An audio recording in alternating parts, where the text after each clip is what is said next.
हळद रुसली कुंकू हसले या मालिकेच्या पुढील काही येणाऱ्या भागांचे अपडेट जाणून घेऊया आपल्या आजच्या या व्हिडिओमध्ये.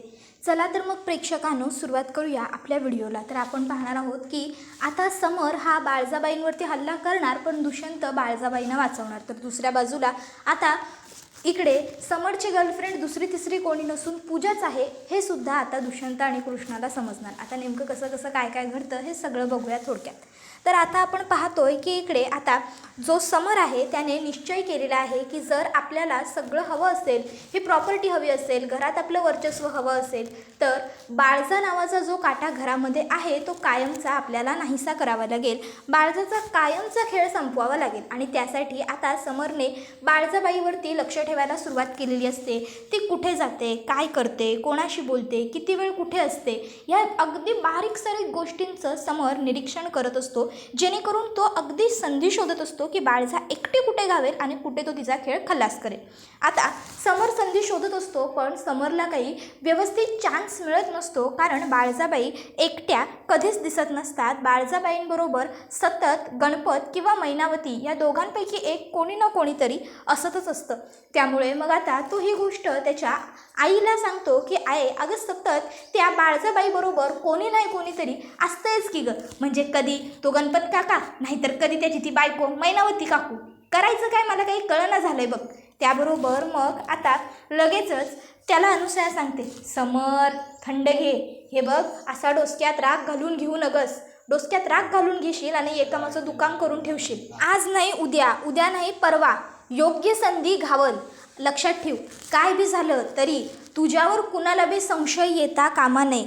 नाही म्हणजे सध्या तसं तर आपण त्या कृष्णे आणि दुष्यंत बरोबर एवढं गोड गोड वागायलोय, बोलायलोय की त्यामुळं आपल्यावरती त्या दोघांनी बी संशय काही यायचा नाही.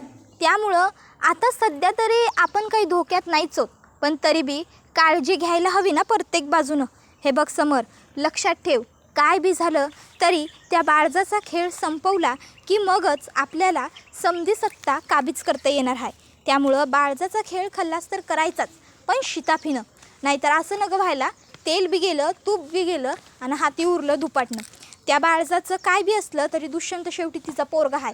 ते मेल्यानंतर तो तिला कुणी मारलं ह्याचा शोध घेण्याचा प्रयत्न करणार. मग समर म्हणतो, आहे तू काय बी काळजी करू नकस, तिचा खेळ कसा संपवायचा आणि त्या दुष्यंताला कसं नाही सापडायचं हे समज म्या बरोबर शिताफीनं बघतो बघ.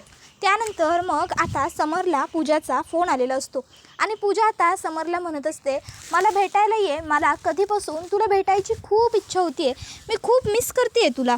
त्यावेळी समर म्हणतो, अहो आता तुम्ही मिस करायला आहेसा आणि आम्ही नाही येणार असं कधी होणार आहे होय? पाठवा की पत्ता, कुठं भेटायला यायचं ते सांगा की. त्याबरोबर मग पूजा म्हणते, देवळात भेटूया का आज, भैरीच्या देवळात. त्यावर मग आता लगेचच तो म्हणतो, भैरीच्या देवळात घावण्यापेक्षा एक काम करू, आपल्या ग्रामदेवतेजवळ भेटू. तसं बी आता आपल्याला बी ग्रामदेवतेच्या पाया पडायला जावं लागणारच आहे ना व लवकर.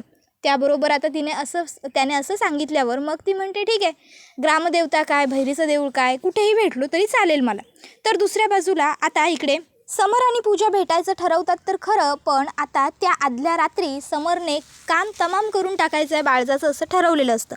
ठरल्या प्लॅनप्रमाणे आता समर काय करतो, समर विचार करतो की मी बाळजाला रात्री तिच्याच खोलीत संपवेन. कारण बाळजा फक्त रात्रीची तिच्या खोलीत एकटी असते, एरवी तर तिच्या आजूबाजूला सतत कोणी ना कोणीतरी असतं. रात्रीच्या त्या शांततेत बाळजाचा आवाज कायमचा मिटेल. मग आता समर तिच्या तोंडावर उशी दाबून तिला मारायला गेलेला असतो. समर बाळजाच्या तोंडावर उशी दाबतो, पण त्यावेळी आता ती हट्टी खट्टी बाळजा समरला हिसका देते आणि जोरात ओरडते, दुष्यंत, कृष्णे. त्याबरोबर आता हा आवाज दुष्यंत आणि कृष्णाच्या कानापर्यंत पोहोचतो. दोघंही धावत पळत आता खोलीत येतात. त्याबरोबर आता दुष्यंत तर बाळजाजवळ जातो, कृष्ण मात्र आता समरला पकडण्याचा प्रयत्न करते, पण तोपर्यंत समर तिकडनं पळ काढून कृष्णाच्या हाताला हिसका देऊन निघून जातो. आता तो तिकडनं निघून गेल्याच्या नंतर मग कृष्णा धावत पळत बाळजाकडे येते. आता ती दुष्यंताला सांगते, दुष्यंत सरकार, अहो म्या त्याला पकडण्याचा प्रयत्न केला, पर तो माझ्या हातातनं निसटून गेला बघा. बाळजाबाई ठीक आहेत नवं. त्याबरोबर मग आता दुष्यंत बाळजाला विचारतो, तू ठीक आहेस नवं. त्याबरोबर कृष्णासुद्धा म्हणत असते, बाळजाबाई तुम्ही बरे आहे नवं, तुम्हासनी काय झालं नाही नवं. हे बघा, काय होत असेल तर ताबडतोब सांगून टाका.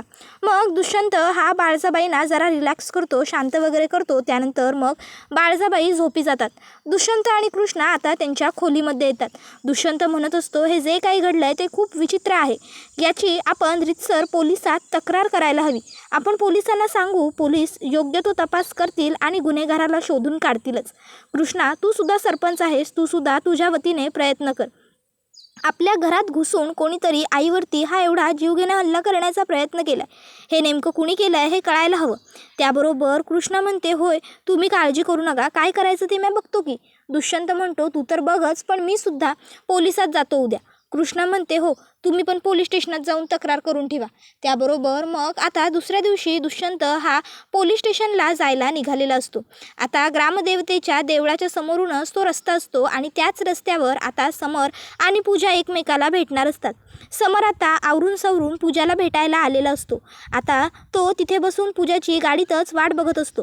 तो म्हणत असतो की आज पूजाला घेऊन कुठंतरी मस्तपैकी झाकपैकी फिरायला जातो. बरेच दिवस झाले की तिच्याबरोबर कुठं बाहेर गेलेलो नाही आहे. जरा मस्त आईस्क्रीम बिस्क्रीम खातो, थोडीफार मजा मस्ती करतो आणि मग पूजाला रीतसर पद्धतीनं मागणी घालतो. तिला सांगतो, मला तू आवडायल्यास तू माझ्याशी लगीन करशील काय? वा वा वा समर, हा एकदम जबराट प्लॅन आहे बघ. तसं बी पूजाच्या मनात बी तुझ्याबद्दल काहीतरी हाय ही जाणीव तर तुला कवाच झाली आहे. पण आता पोरगी आहे ती म्हणल्यावर तू समोरनं काय बोलायलायस याचीच वाट बघत बसली असणार. मग आता जर तिच्या पण मनात हेच आहे आणि तुमच्या पण मनात हेच आहे तर उडवून टाकला पाहिजे बार. बोलायला हवंच की पूजाबरोबर. तसं बी त्या दुष्यंतनं आधीच तिच्या आयुष्याची माती केली आहे. त्यामुळं आता तिला नवीन सुरुवातीची गरज आहे आणि मला तिची नवीन सुरुवात व्हायला आवडणार आहे. आता तो हे सगळं बडबडत असतानाच आता त्या ठिकाणी पूजा येते. पूजा आल्याबरोबर समरला विचारते, काय झालं, कसला एवढा विचार करतोयस? मी आलेलं तुला कळलंही नाही? समर आता नाही काय नाही, ते आपलं सहजच मी आपलं म्हणत निघूया की आपण असं म्हणत असतो. त्याबरोबर पूजा स्टेरिंगवर हात ठेवते आणि म्हणते, नाही आपण कुठेही जायचं नाही आहे. जोपर्यंत तू कसला विचार करत होतास हे मला सांगत नाही तोवर आपण नाही जायचं. समर म्हणतो, अहो काही नाही म्हणलं नवं. त्याबरोबर पूजा म्हणते, मी सांगू? समर म्हणतो, सांगा की. पूजा त्याच्या खांद्यावर अलगज डोकं टेकते. समर म्हणतो, अहो सांगा की. मग पूजा म्हणते, तुझे डोळे बघू. आणि पूजा आत्ता त्याच्या डोळ्यात बघून म्हणते, तू आत्ता माझ्याबद्दलच विचार करत होतास हो ना? आता पूजा मनातल्या मनात म्हणत असते, अरे बावळटा, मला माहिती आहे तू माझ्या व्यतिरिक्त कुणाचा विचार करूच शकत नाहीस. समर म्हणतो, तुम्हासनी कसं कळलं? पूजा म्हणते, अरे तुझे डोळे आणि तुझं मन दोन्ही वाचायला लागली आहे मी. एक वेळेस तुझे ओठ खोटं बोलले ना समर, तरी तुझे डोळे खोटं बोलत नाहीत रे माझ्याशी. त्याबरोबर आता पूजाने हे बोलल्यावर समर आणखीनच तिच्यावर खुश होऊन जातो. समर म्हणतो, काय मग आज कुठं जायचं? काय म्हणतेस वारी? त्यावर पूजा म्हणत असते, समर अरे फक्त काय मला सारखं सारखं बाहेरच फिरायला जायचं असतं का? मला ना इथेच तुझ्याबरोबर शांत बसून निवांत वेळ घालवायचा आहे, गप्पा मारायचे. तुला माहिती आहे का, काल मी तुझ्याजवळ मन मोकळं केलं. काल मी तुझ्याजवळ माझ्या दुःखाची व्यथा वाचली ना, तेव्हापासून माझं मन मला खूप हलकं वाटतंय, खूप शांत वाटतंय रे. पण प्लीज समर, तू या सगळ्याबद्दल आता कोणाशी चर्चा करू नकोस हा. नाही, कारण पुन्हा लोक मलाच नावं बोटं ठेवतील. काल तुझ्याशी बोलल्यानंतर टेन्शन आलं होतं खरं, तू कोणाशी बोलशील तर काय होईल असं वाटत होतं. पण समर म्हणतो, काळजी करू नकस, मी कुणाशी बी नाही बोलणार. आणि तो पूजाला सावरतो, पूजाच्या हातांवर हात ठेवतो. त्याचवेळी आता दुष्यंत त्या रस्त्याने चाललेला असतो आणि दुष्यंतला समरची गाडी दिसते. दुष्यंत विचार करतो, समरची गाडी ग्रामदेवतेच्या रस्त्याला? काय नक्की इथं काय करायला येऊ? हा तर म्हणला होता तालुक्याला जाणार आहे. मग दुष्यंत अलगच गाडीच्या मागच्या बाजूच्या काचेतून बघतो तर त्याला आता समर तर पूर्ण दिसत असतो, पण पूजा काही त्याला व्यवस्थित पूर्णशी दिसत नसते. समर विचार करतो, दुष्यंत विचार करतो, ही पूजा नाही नाही नाही समर बरोबर पूजा कशी असेल? मग दुष्यंत तिकडनं पुन्हा जायचा विचार करतो. आपण अशी कुणाची प्रायव्हसी हरेस करायला नको असं त्याला वाटतं. पण तो म्हणतो, नाही नको, खात्री करून घेतलेली बरी. पूजा नीच आहे, ती कितीही खालच्या पातळीला वागू शकते. मग आता दुष्यंत जरासं पुढे जाऊन बघतो आणि त्याला तिथे पूजा दिसते. पूजाला बघून दुष्यंतला खूप मोठाच्या मोठा धक्का बसतो.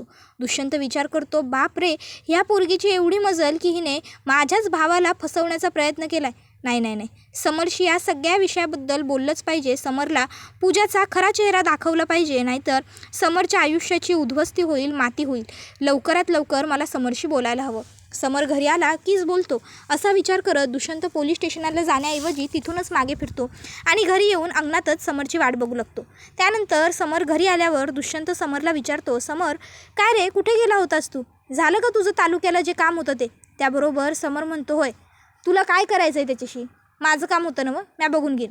दुष्यंत म्हणतो, तुझ्याबरोबर ती मुलगी होती ती कोण होती समर? समर म्हणतो, तुला काय करायचं आहे तेवढ्या चांबर चौकशा? काल सांगितलं ना मग माझ्या आयुष्यात दखल देऊ नका म्हणून, तरी बी. त्याबरोबर दुष्यंत म्हणत असतो, समर नीट बोल, भाऊ आहे मी तुझा शेवटी. आणि तू ज्या मुलीबरोबर फिरतोयस ना तिचं नाव पूजा. या कृष्णाची तुझ्या वहिनीची धाकटी बहीण आहे ती पूजा. तुला माहीत नसेल म्हणून तिचा भूतकाळ तुला सांगतो. त्याबरोबर मग आता समर म्हणतो, थांब, काय बी बोलायचं नाही या पूजेबद्दल. त्याबरोबर दुष्यंत म्हणतो, काय बोललास? त्यावर समर म्हणतो, तू जे ऐकलंस की नाही तेच बोललो आहे मी. पूजाबद्दल तू मला काय भी सांगायची गरज नाही. मला तिनं आधीच समज सांगितलं तुमच्याबद्दल, समजलं ना व? दुष्यंत म्हणतो, काय? त्यावर तो म्हणतो, हो, सांगितलं मला पूजानं सगळं. ती तुझ्याबरोबर पुण्याला कामाला होती ना व? एका कंपनीत 4 वर्ष तुम्ही काम केलं, संगत राहिलात, फिरलात, हिंडलात, खाल्लत, प्यालत, सगळं सांगितलं तिनं मला. आणि तू तिला नंतर कसं फसवलंस. तुझ्याच हापिसातल्या दुसऱ्या पोरीबरोबर तुझा अफेअर होतं आणि पूजाला ते ठावं बी नव्हतं. पूजा तुझ्याबरोबर सुखी संसाराची, लग्नाची स्वप्न सजवत होती आणि त्याच वेळी तू तिला खोटं बोलून दुसऱ्या पोरींबरोबर फिरत होतास. तिनं स्वतःच्या डोळ्यानं आपलं प्रेम आणि एक दुसरी पोरगी पलंगावर बघितली आणि तेव्हाच तिचा विश्वासघात झाला आणि ती कायमची तुटली. तेव्हा तू तिला सावरायचं सोडून, तिच्याकडं माफी मागायची सोडून इकडं गावाकडं निघून आलास आणि ह्या कृष्णीबरोबर, तिच्याच मोठ्या बहिणीबरोबर लगीन केलंस तर केलंस, वरनं पूजाला हे सांगितलं बी नाहीस. जेव्हा ती गावाकडं आली तेव्हा तिनं स्वतःहून डोळ्यानं जेव्हा बघितलं तेव्हा समजलं की तू लगीन केलंस. तुझं खरं रूप तिनं समद्यांच्या समोर आणण्याचा प्रयत्न पिन केला, पर तरी बी गावातल्या लोकांनी तिच्यावर विश्वास नाही ठेवला. शेवटी बाई माणूस पडली नव्ह ती. त्यामुळं घरातल्या लोकांनी तिलाच दोष दिला, तिला दोषी ठरवलं आणि तुझी साथ दिली. शेवटी तू चारित्र्यवान आणि ती चारित्र्यहीन, कारण ती बाई हाय आणि तू पुरुष आहेस. पुरुषानं केलेली पापं माप आणि बाईनं केलेल्या पापांचा हिशेब ठेवणारा समाजच आहे आपला. त्याबरोबर दुष्यंत म्हणतो, समर म्हणतो, मला काय बी ऐकायचं नाही आहे पूजाबद्दल. आणि एवढं बोलून तो आता तिकडनं निघून जातो. त्याबरोबर हा व्हिडिओ इथंच संपतो. व्हिडिओ आवडला असेल तर व्हिडिओला लाईक करा, चॅनलवर नवीन असाल तर चॅनलला सबस्क्राईब करा आणि बेल आयकॉन आठवणीने प्रेस करा, जेणेकरून तुम्हाला पुढच्या प्रत्येक व्हिडिओचं नोटिफिकेशन मिळत जाईल. धन्यवाद.